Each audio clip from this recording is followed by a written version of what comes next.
automotive program from Germany. She then worked as a project engineer for Ford Motors in Melbourne, Australia. Later, she founded 26 Technology Services. Today, she'll be taking an important session on women entrepreneurship. Over to you, ma'am. Thank you, Shivang. So I actually was not expecting to see a lot of men. So I'm a little bit thrown off. But so my session, essentially, when I was thinking about how to do this session, I had two options.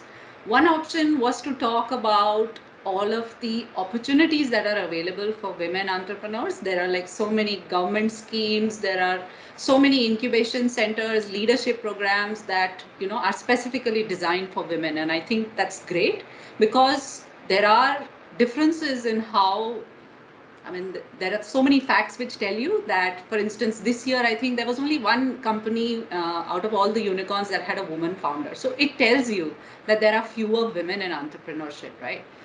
So that was one way that I could do the session. But then I thought that all of this information, you guys are really tech savvy. I'm sure you can find this information yourself on the internet once you know what to look for.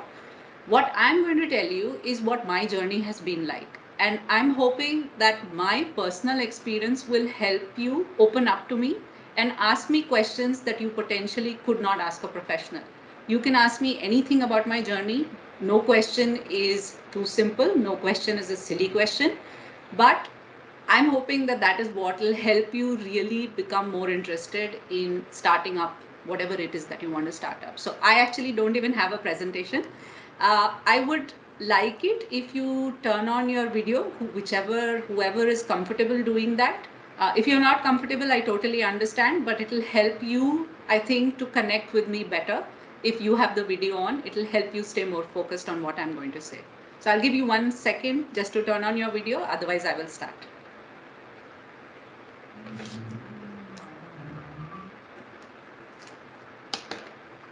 All right. So from the introduction, actually, there was a bit of the introduction that was missed, and I consider that to be an extremely important part of how I became an entrepreneur. So, as you know, I completed my mechanical engineering from Army Institute of Technology in 2004, and then I did my master's in Germany. After that, I worked in the automotive sector for 10 years, and a lot of it was spent working with Ford in Australia.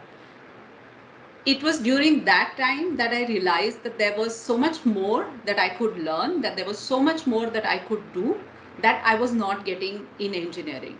And that is when I decided I had an idea. I wanted to start, I was very fond of reading. And so I wanted to give that opportunity to younger children as well. So I started an online magazine for children in 2015, which was Need Magazine.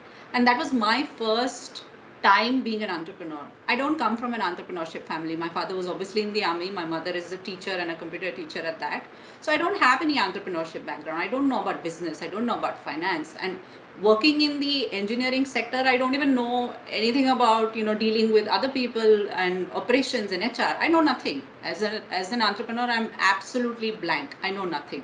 The only thing that I know is that I am passionate about what my product is going to be. So I set out doing that. And the first thing that I realized was that I don't know. And I don't know where to find all this information. So in that 5 years that I was working as an entrepreneur, that was the thing that I was focusing on the most. That if I have a knowledge gap, which I had tons of, I was always looking to talk to people who could help me understand my part of the journey. Very basic things. What is an invoice? Who is a CA? What are they going to do for the business? Why do I even need a CA? Does a startup need to be registered in DIPP or not? What are the benefits? All of these things I don't know as an entrepreneur, as an engineer, right? I've never experienced this before. But when I became an entrepreneur, I realized the importance of being part of a community, being part of a group of people who are going through the same pain that I'm going through. So that was my first learning. Why I consider Neem magazine as my real entrepreneurship journey is because during that time I evolved from being an engineer to being a complete person who could run a business. And my second venture, 26 Technology Services, this is something that I have been able to do on my own. The first time I needed a lot of support. I needed a lot of I needed to talk to a lot of people. But the second time, I'm way more confident. I know what it is to build a team. I know what kind of HR systems to put in place, so that when I have a team, I know how to keep them motivated. But that I've only gained because I've had the experience of doing one before. So so the thing I want to tell you is that whenever you're starting an entrepreneurship journey, no matter how easy it looks, and there'll be these thousands of unicorns, and you'll always aspire to be one. Everyone goes through the same challenge. Everyone is scared. Everyone realizes that there's very little knowledge that they have. You'll have knowledge in the thing that you are really good at. Maybe your knowledge is restricted to technology. Maybe your knowledge is restricted to marketing or to operations or whatever it is, but that's what you're focused on. But when you become an entrepreneur, you have to know everything, and that is the most important thing. That is the mindset that you have to go with. That if you don't know how to face that challenge, then your entrepreneurship journey becomes very difficult. So the important thing that I'm trying to say here is that when you realize that everyone goes through the same journey, it is easier to reach out to other people and ask them the silliest of the questions. I'm part of this community where we literally ask each other, how do I set up my Google Drive for my company? How do I make sure that I'm not sharing something which is confidential with someone else from outside my company? And it's a valid question. When you're running a business, you don't know all these things. You don't have an IT team who's going to set it up for you, or you don't have a someone else who will tell you ki this is how it is done. You have to do it yourself. You are the founder. You are the only other person in the company who knows all this. So it is important to realize that you need a community. Now, my story, is it specifically a woman entrepreneur story? I don't think so. I think it is everyone. Everyone goes through this. So that's why I didn't want to focus the session to say that, women have special challenges and there are issues that women face. Yes, that's true. There are special challenges that women face. But at the same time, when you become an entrepreneur, the gender doesn't matter. You are an entrepreneur, all of you will go through that very same journey. The only thing that I'd like to say here is that when I was thinking about it, and I was thinking that when you're in your student life, there are lots of companies that come out when you are in college, and there it's easier for the boys to get together and form a company because you are living in hostels that are close by. I know there used to be there used to be two boys hostel back then. Probably there are more, but you can walk from OBH1 to NBH2 very easily. That's easy enough, right? Whereas when I think of the girls, if the girls were to be a part of a startup with other boys, it's impossible to do that because you'll all be working in the night. That's where you get your time. How do you involve the girls in? You can't. And I think that is the only limiting factor right now.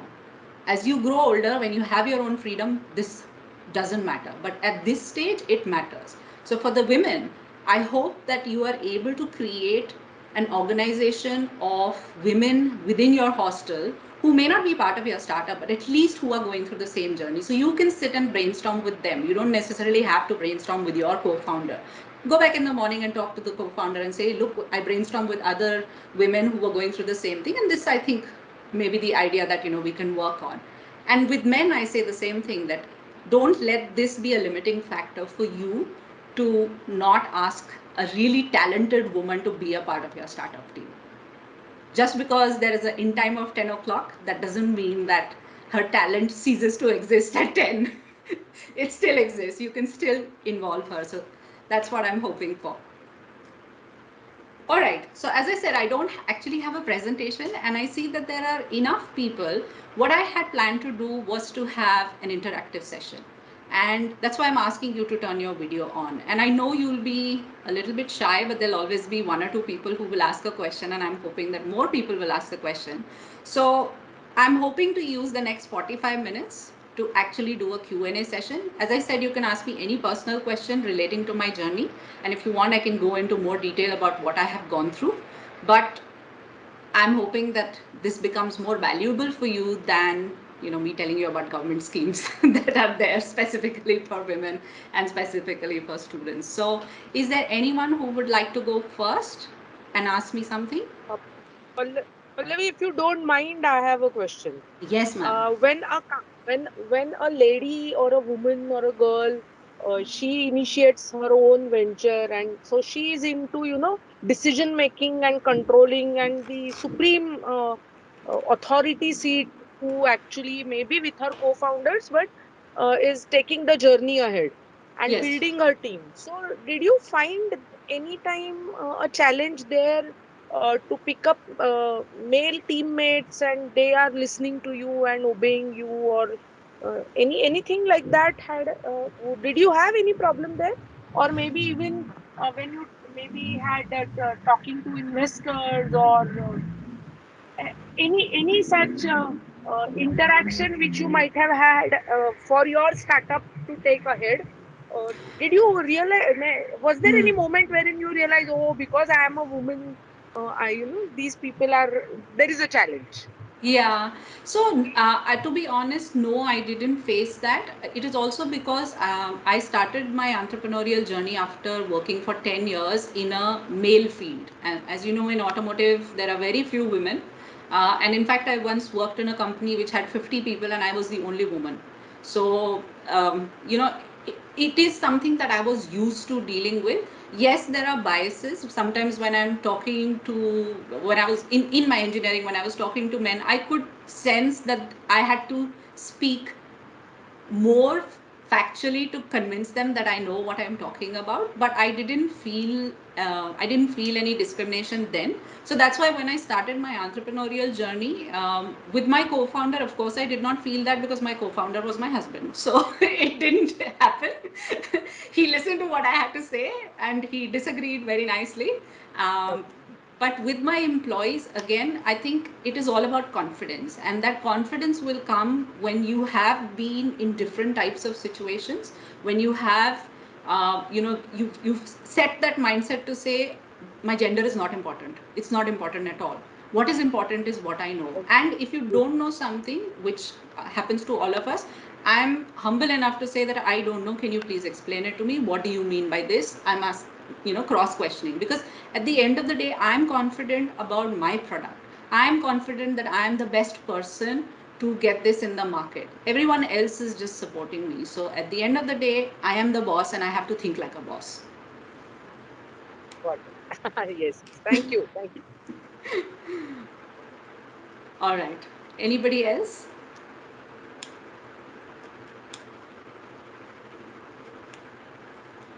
Ma'am, when you were in college, did you thought you would become an entrepreneur?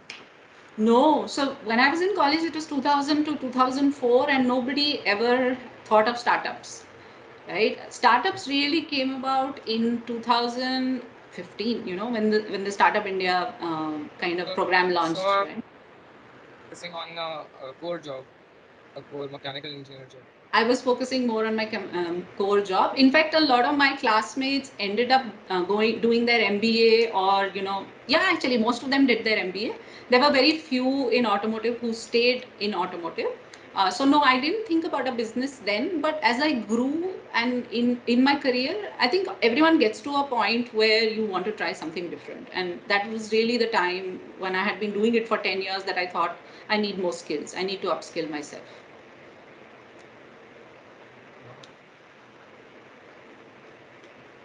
Wow. Pallavi, at this point itself, if you can share what 26 Technology Services does. Yeah. So as I said, this is my second venture, and actually my second startup has come about because of my first startup. So in my first startup, I was looking at it was an online magazine. So I was looking at sourcing content, making sure that our magazine is published with 50 articles every month, and managing the staff. And my husband was looking at finance and technology. We didn't have any marketing knowledge, neither of us. My husband is from technology side, and as you know, I'm an engineer. So we didn't have anybody helping us with marketing, and we really struggled with that because there were so many things that we could have done. We could have simple things like running a Facebook ad, or even uh, networking with other people, or joining parent groups and saying, hey, we've got a magazine that will be helpful for your kids. Even stuff like that we did not know because we were not exposed to it, and we ourselves are not parents, so we were not even part of that community, so we didn't know how parents make decisions. So we tried to work with a lot of marketing agencies, and they were just charging us a lakh a month, and there was no output. There was like nothing happening. They had nothing to show for what was happening. So eventually my startup did not do well because we had spent so much money by that time, then not getting enough revenue, that we had to make a decision to close it.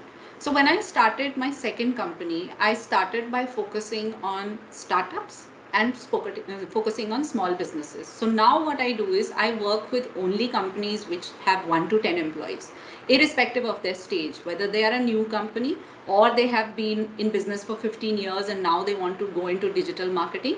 It doesn't matter. At the end of the day, I want to work with someone who really needs marketing support.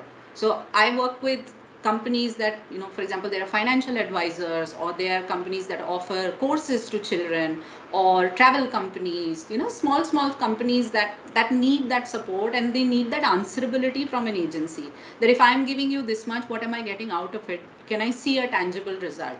Am I getting customers or not? Is my sales increasing or not? So that's what I do now with 26 Technology Services, and I've been doing it for 2 years, and I'm happy to say that I found enough clients who are willing, who that actually need what I'm offering. So I've been able to turn a profit this year. My first year was a loss, second year was a profit. So at least that gives me the confidence to say that what I'm offering is really required.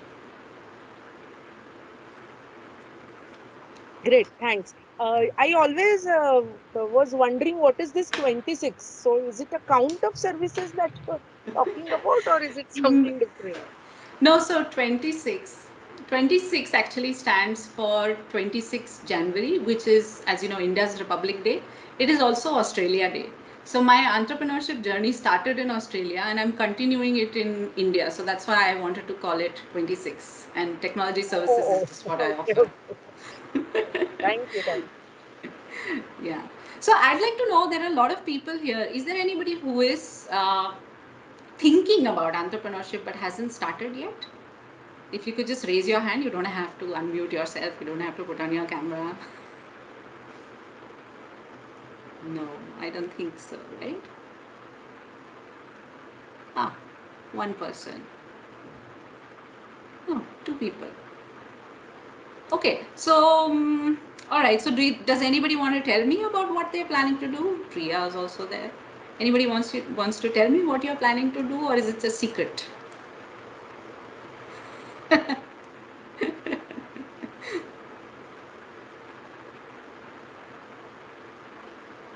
Hmm. Okay. All right. So you're quite a secretive bunch. Priya, You don't want Priya, to. why don't you share your journey? Priya, why don't you share your journey? Pallavi, she is little low profile, but she is our student secretary. She's from mechanical and actually she does a lot of things. So I would like her to open up actually. Go ahead, Priya. Yes, ma'am, like my college journey. Tell me about your college journey. You're in which year? Third year. Right. Hmm. So basically, I'm from mechanical background and I am in third year. Hmm. Beside the core thing in my branch, I'm studying data science as well as DSA because Hmm. I want to switch in IT. Hmm. So that's why. And yeah, code is also very fascinating to me. But you know, in today's market, everyone needs coding. So I think I have to switch and adapt the market to be survive in the IT world. Yeah, that's true. Yes, Hmm. and after some year of job, I think I can start my own business or a startup that is basically related with education. Like I want to launch some educational course, Hmm. basically in field of data science, of course. So after my master's, MTech, I will pursue the startup. Okay, that's great. Yes. I'm sure that everything that you do at college will help you with, whatever it is that you want to become. Because like everything that I've done at engineering has helped me. I've learned to be more organized. I've learned to manage things. I've learned to look for solutions. Because as I said, as an entrepreneur, you have to think of everything, and if you're faced by all the things that are being thrown at you, it becomes a little bit stressful. But as an engineer, I think you've been faced with everything that you can possibly face, and you come Right. out really strong. Yes, yes. Actually, in college life, we have to handle a lot of things apart from the academics. Like there are Yeah. several clubs, there are several responsibilities we have to, you know, Yeah. tackle all the situation Yeah. and organize several events. So basically, it will give you a taste of MBA kind of, Yes. like Yes. how you organize and manage all the Yeah. things. Correct. And Correct. whenever you start your company, so it's give a edge to you that you have lead a like say 50 peoples in your club, so you know how to handle with the mass and how to convince that you are right and all have to follow your decision or rules. Correct. Correct. Yeah. These are some key points um, that you gain when you are in certain position. Hmm. So yeah, in college, I think everyone should explore as much they can. It's always benefit in long run of their career. Yeah. Absolutely agree with that. So that is a little about me. All right, thank you, Priya. Shivang, you were smiling when I was talking about getting a co-founder who's a woman, but not being able to because of the in time. Have you been faced with that situation? Yes, ma'am. Now the in time for girls is 8 p.m. No. 8 girls. Ma'am. Maybe Shraddha ma'am can help, getting the in time extended for women who are interested in entrepreneurship and would like to collaborate with with the boys. Very difficult, but let's see. I hope. Yeah. Yes, like ma'am, in third year girls in time will be like it will be 10, but for first year it is 8:30, and Uh, second year will be 9. oh. Okay. Well, I guess we were luckier. We had 10 for everyone. Right. All right. So, is there anyone else who wants to maybe tell me about if they are part of a startup or planning for a startup? You're all in third year. Is the audience mostly third year? No? No, ma'am. It will be first No, year, ma'am. They are second mostly. year, third year mix. Okay, okay. I remember that when I did a session last year, there was a girl in first year who asked me. This was with Rotaract Club when I done the session with Rotaract Club. There was a girl who asked me that she had a startup already. She was working on a business idea, and I think it was already successful for her. And so she was asking me about balancing her studies, her expectations to become an engineer versus becoming an entrepreneur. And as you just said, Priya, that is what I was telling her, that no experience in life is wasted. Whatever you're doing now, you can use it in some form or the other when you become, whether you go for a job or you start your own company. You can do whatever you want. So I don't know whether she's here today, but I hope she's continuing with her studies and also managing her business on the side, because that would be great to do.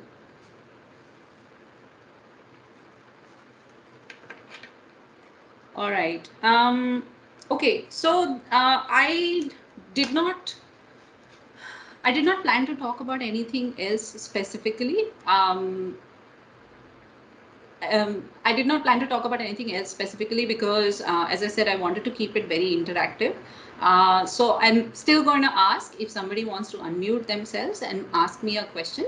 Otherwise, I can talk a little bit more in detail about how I overcame the challenge of not having the knowledge, what all I did to overcome that, and maybe that is helpful to you guys as well. So 1 minute in case anybody wants to unmute themselves. Otherwise, I'll proceed.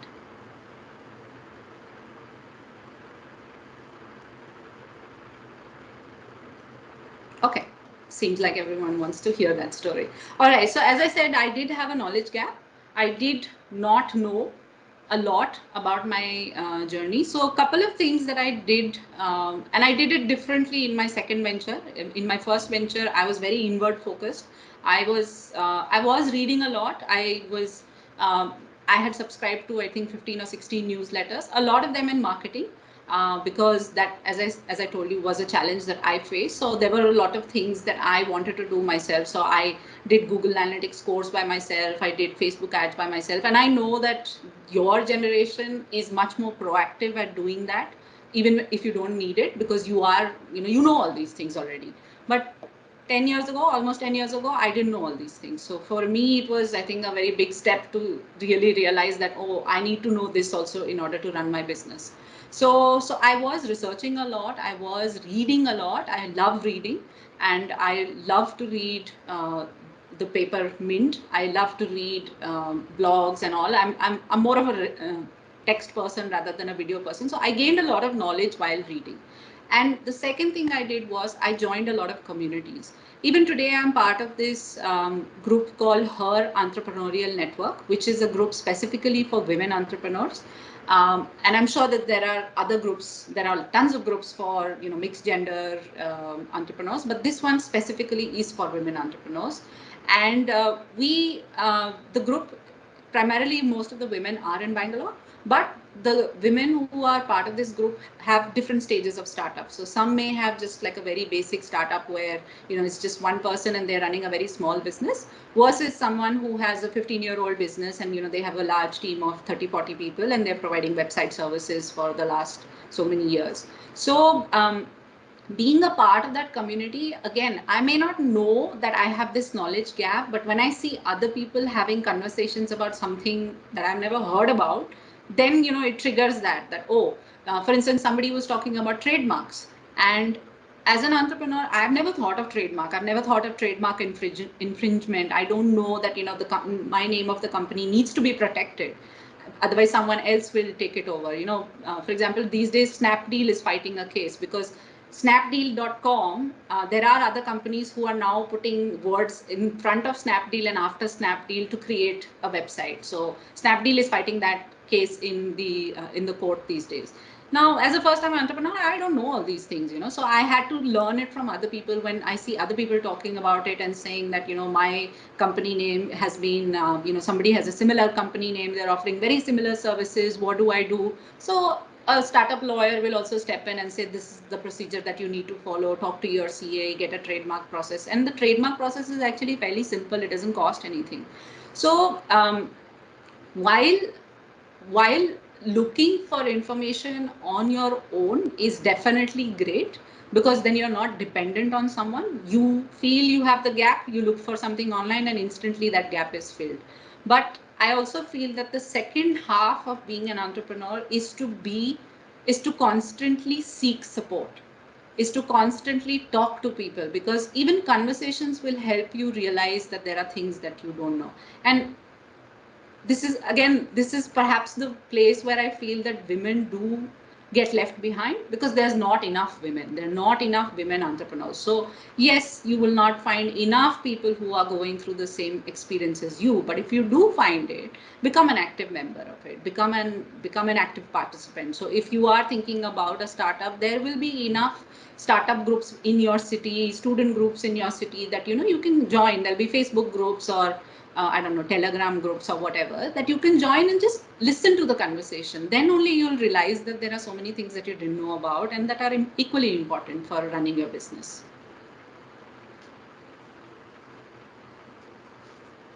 Okay, any questions on that one? I told you this is going to be interactive. I'm going to keep pausing.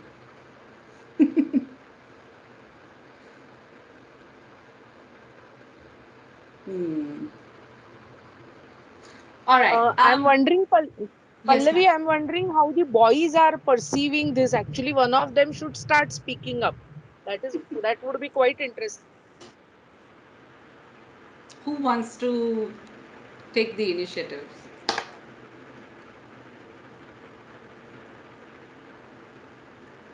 So I'm curious to know that there are 10, yeah, there are 10, 20 participants, right? Is that how I read it? Presenters 10 and attendees 10, or is it 10 participants? Around 20 participants. 20 participants. So I'm curious to know that were your expectations met with what did you think this session was going to be about? And I think I'm going to ask one of the girls. Sorry for putting you on the spot, but I think I'm going to ask Tejaswini. Yes, ma'am. Good evening, ma'am. Good evening.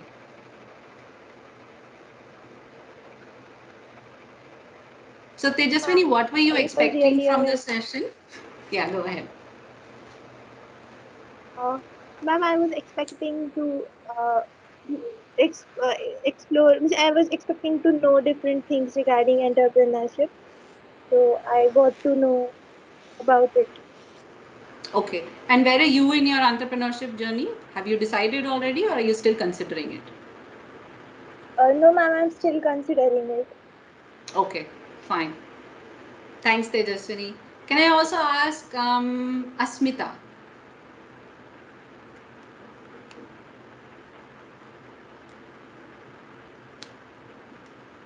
Good evening, ma'am. Good evening.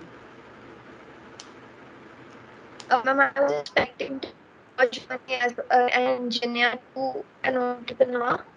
And Hmm. apart from that, I also got to know about how challenges, how challenges, what challenges we face, women face. So that's about it, ma'am. Okay, so was your question answer? Was your not question? Was your doubt answered about engineer to entrepreneur?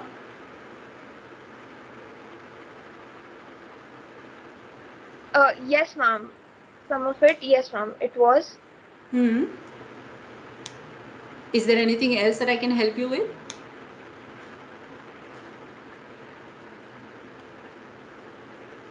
Uh, Not as of now, ma'am. Thank you, ma'am. Thanks, Asmita. Okay, one more person I'm going to ask, Samik. What were you expecting from this session?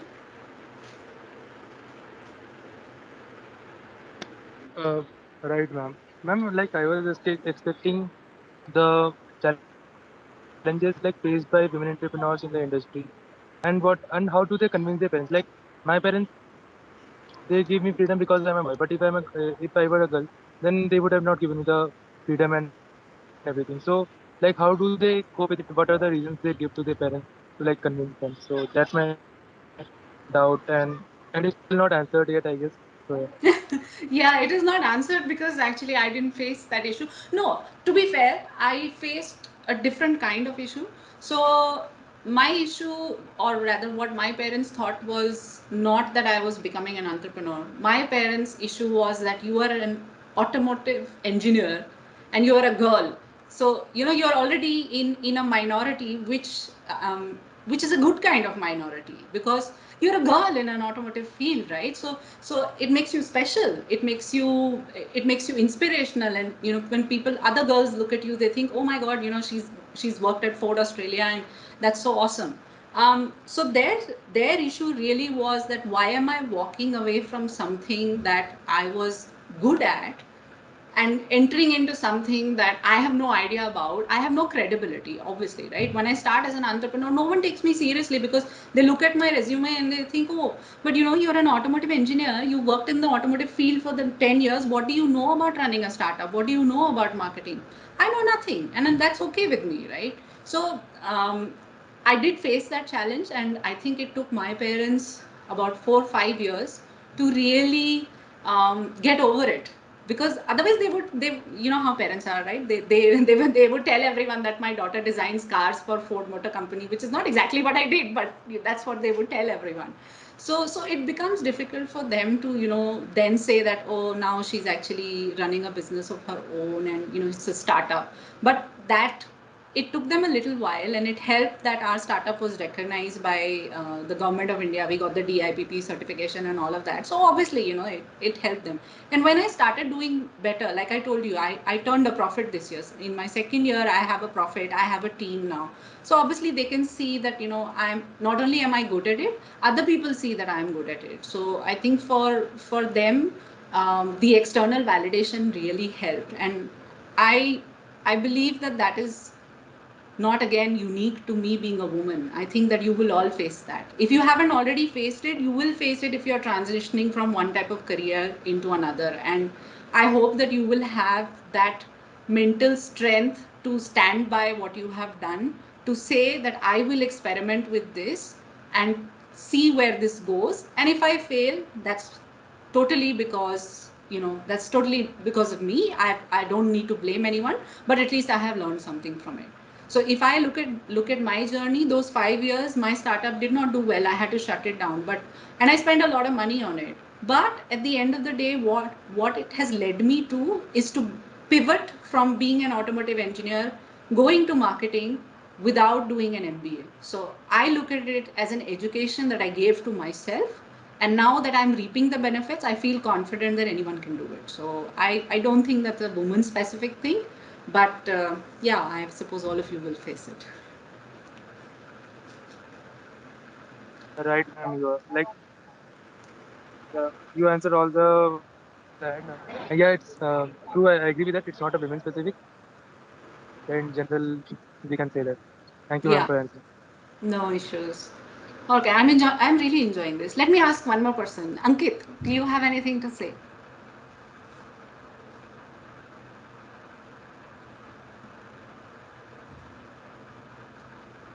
No, ma'am. All questions are completely answered. All right. Okay. Is there anyone else? Maybe I can see some more names: Shaurya, Nisha, Amruta, Simla, Kiran. Anybody else wants to ask anything?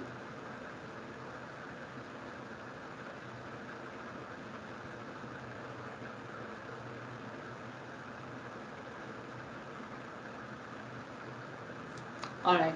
Okay. Ma'am, I have a Shadam, question. sorry. Yeah, go ahead. Ma'am, you started your startup in Australia, but if you have started in India as a Yeah. woman, would it Yes. have been more difficult at that time? Um, See, Amrita? no, I don't think it would have been more difficult, and that was also because I was at a different stage. I didn't go for funding at that time. It was a bootstrap startup, so it was me self funding, and yeah, I don't think that it would have been a difficult thing for me. I don't think it would have been a different challenge for me.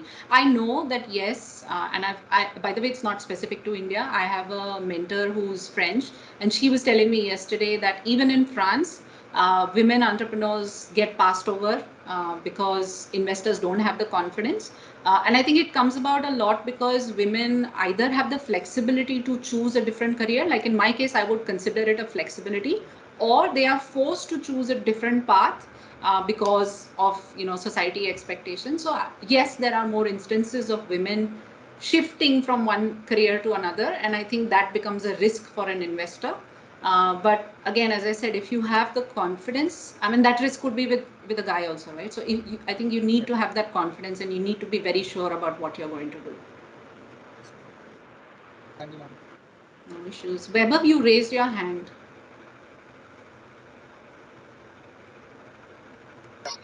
Yeah, yeah, very good evening, ma'am. Good evening. Ma'am, I would like to ask, like, ma'am, in India, very few of the women pursue entrepreneurship as a passion. So, how do you manage things like you are surrounded with people who have very less interest in entrepreneurship, a sort of thing, if we talk about women. So, how do you manage things like that? What's the mantra to do that? Weber, sorry, I lost the last bit of thing. I'm surrounded by what? I was asking, like, how do you balance your entrepreneur life with friends that don't understand the challenges that you are experiencing? I surround myself with friends who understand. No, see, I do have friends, and as I said, very close to me, my family itself doesn't understand or didn't understand what are the challenges of entrepreneurship. And yes, I do have friends who, for instance, are in a job, they have a really fat salary, versus me as an entrepreneur, my salary is really low because my first goal is to get funds for my company. My last goal is to draw something for myself. So my salary, my contribution is very low. So yes, that difference comes about. But I think the thing that I do very often is to talk about my entrepreneurship journey. So if you see, for instance, on LinkedIn, I do talk about what it is to be an entrepreneur, and I believe that that is something that is lacking with all of these large unicorns and these large companies. Everybody talks about the success, success, success. Nobody talks about the challenge, nobody talks about the failures, nobody talks about the difficulties of running everything on your own and not having someone to rely on. So I like to talk a lot about what I'm going through, which is why I'm also conducting this session in a very different way than you would have expected. I like to talk about personal challenges. I like to talk about personal journeys, because at the end of the day, nothing that you do in education, or nothing that you do when you're talking to other people, they will never tell you that there are a lot of uh, there are a lot of societal issues that you will face. There are a lot of mental issues that you will face, and so you have to find that within yourself to be able to do it. So with my friends, it is difficult, but as I said, I keep telling them everything about my job. If they are talking to me about a bad boss, why shouldn't I tell them that I've had a difficult day, and my day is very different to yours? So at the end of the day, eventually they learn to understand what it is to be an entrepreneur.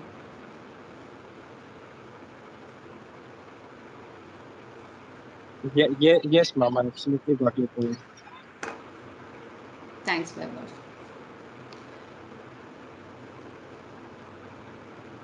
All right, any other questions? Priya. Ma'am, should a person seek for angel investment or spend their own money in startup? Like, That's a which good. one is the correct path? See, Priya, that's a good question, and both my startups, I have spent my own money, but also I have a lot of work experience behind me, so I have the funds, and I was faced with this difficulty early on in my first startup. So I founded it in November 2015, and by another 6 months, I we were trying to decide whether we want to be funded or whether we want to continue bootstrapped. And at that time, I'll tell you how I made the decision. So at that time, you have to put a pitch deck together, right? So you have to talk about why you need the funding, how much you need it, and in return, what are you going to give the investors? So at that time, of course, we had 50-50% equity between me and my husband. When we started putting the deck together, we realized that in order to get X funding, we had to give away 20% of our equity or another percentage of our equity, and we were not mentally ready to give away that equity, because we were not fully uh, we were not completely aligned with what we wanted our business to be. And so we evaluated and said that we we have started this because we believe in something. We have started this because we want to upskill ourselves. If we get an investor in, they will want to obviously run it to make it a profitable business. They will want that it scales at a particular level, and we were not ready for that. So there, unfortunately, there isn't a straightforward answer to your question. I think the way to answer this question is that if you are faced with that situation, you have to realize what you have to sacrifice in order to gain that money. As you know, none of the companies today that are funded are actually profitable, because you're getting money from someone else and you're immediately spending it. But when you look at your balance sheet, you're never able to say that you what you are spending, you're getting the same income, because everything is superficial. All your money is coming from top and going to the top. So if you have to go in for funding, then you have to run your business also very differently, and you have to be mentally prepared to say that I'm not going to look at my profitability. And if you're okay with that, that is the right path for you. Otherwise, I think bootstrap companies, there are many examples. Um, Obviously, I think you all know Urchalo. You know Ravi and I don't know. Sorry, I don't know who the other co-founder is, but you know Urchalo, right? Urchalo is a bootstrap company. They've never gone in for funding, and he's been running it 8-9 years, I think, and it's been a slow journey for them. It has taken them only maybe the last 2-3 years, where they have suddenly grown into going into. I mean, they started with airline, but now they have so many other different things, right? So it takes longer. But if you look at Byju's also, it took 8 years, right, to get to that stage, and now they're like a unicorn. So I feel that in time wise, it took the same amount of time, but Urchalo today can say that we are profitable, we are not burning more than we are earning, whereas Baiju cannot say the same thing. So, I mean, at the end of the day, I think it is about what what is it that you want to do. There is no right answer. Don't follow the crowd. That's all that I can say. Okay, ma'am, got it. Right.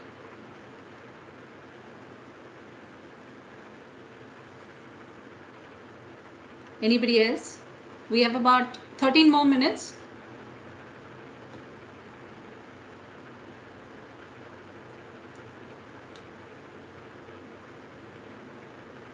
Uh, Ma'am, I want to ask another question.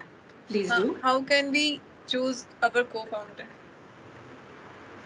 Like whether Hmm. we go with our friends or something different, like some stranger who is good in their field.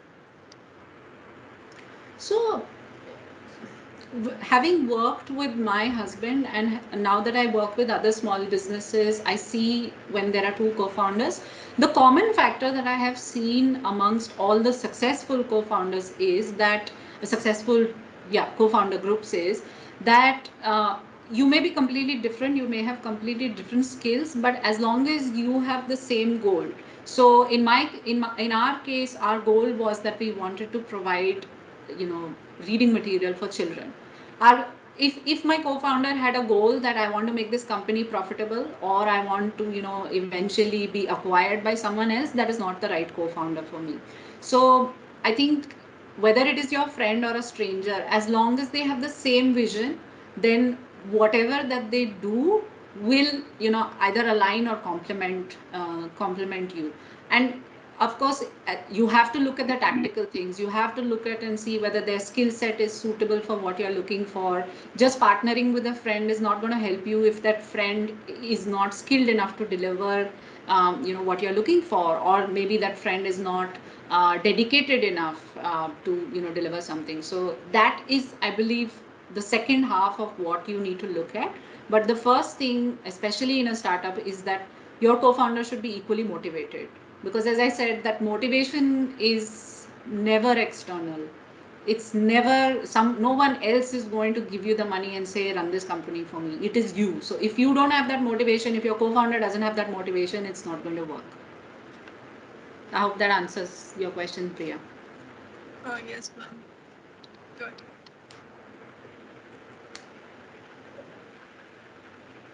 Somebody else wants to ask a question?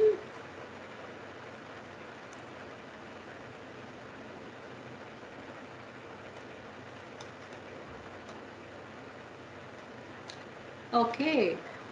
So Priya and Shraddha ma'am, do you think we should close the session? I don't see any more questions coming. Yes, we can, but just one Yes, small ma'am. question from me. Yes, Because ma'am. you are a TIPP, because you are a Startup India certified, any Mm. specific advantage if you can share with the kids? And another thing is, because you were woman entrepreneur or startup founder, did you get any additional advantage from any government scheme? Have you explored that? So I'll answer the second question first. There were many government schemes, and there still are many government schemes that are available for women entrepreneurs. In fact, a lot of these schemes are very straightforward. They say that even if there is one woman founder amongst, you know, all the co-founders, the company becomes eligible. So I remember that there was one in Ahmedabad itself that I was eligible for because I had more than 50% equity. I had 51%, my husband had 49%. So I had the majority of equity. So I was eligible to apply for it. But again, I didn't apply for it because I was in Australia. So a lot of those schemes were not applicable to me because I was not an Indian resident at that point in time.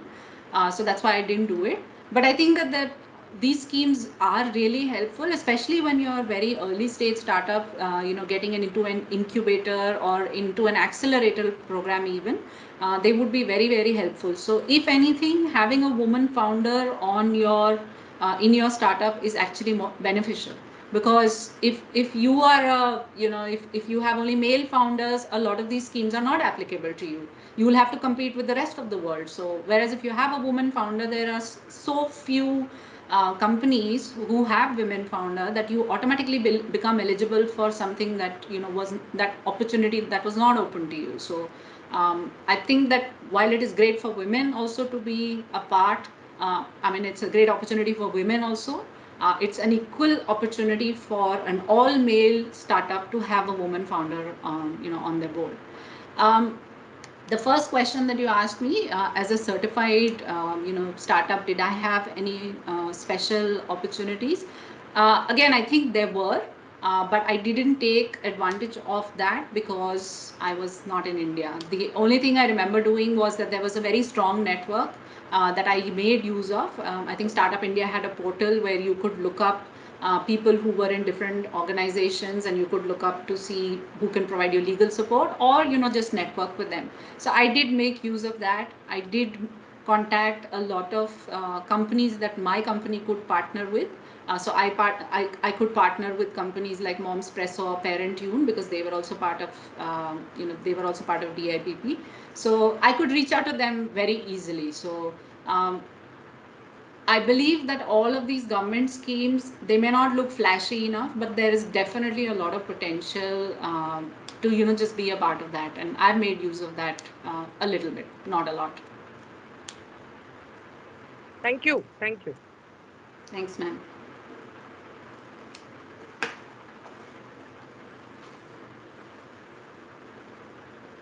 Okay, so no more questions. So I think we can possibly end this session. And I'm on LinkedIn. I'm also on Facebook. I'm also on Instagram, which is probably where most of you are. But I'm on LinkedIn. So if you have any questions, you can add me and ask me any questions. I do play the role of an unofficial and unofficial mentor as well. So you can ask me in case you have any specific questions about marketing or about entrepreneurship in general. I'd be happy to help. I'm extremely invested in the success of AITians. I would like to see some really big startups come out of AIT in the near future. So please reach out to me if you have any questions or you just want to talk. That's fine.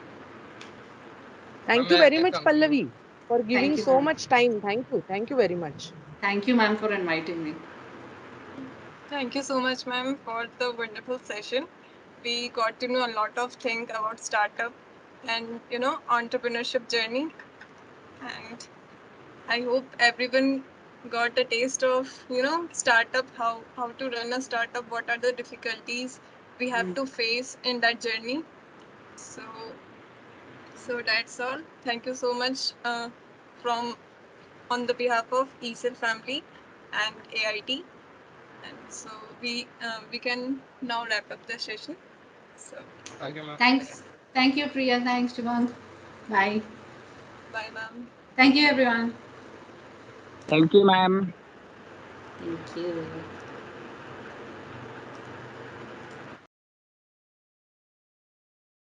Thank you. Thank you all.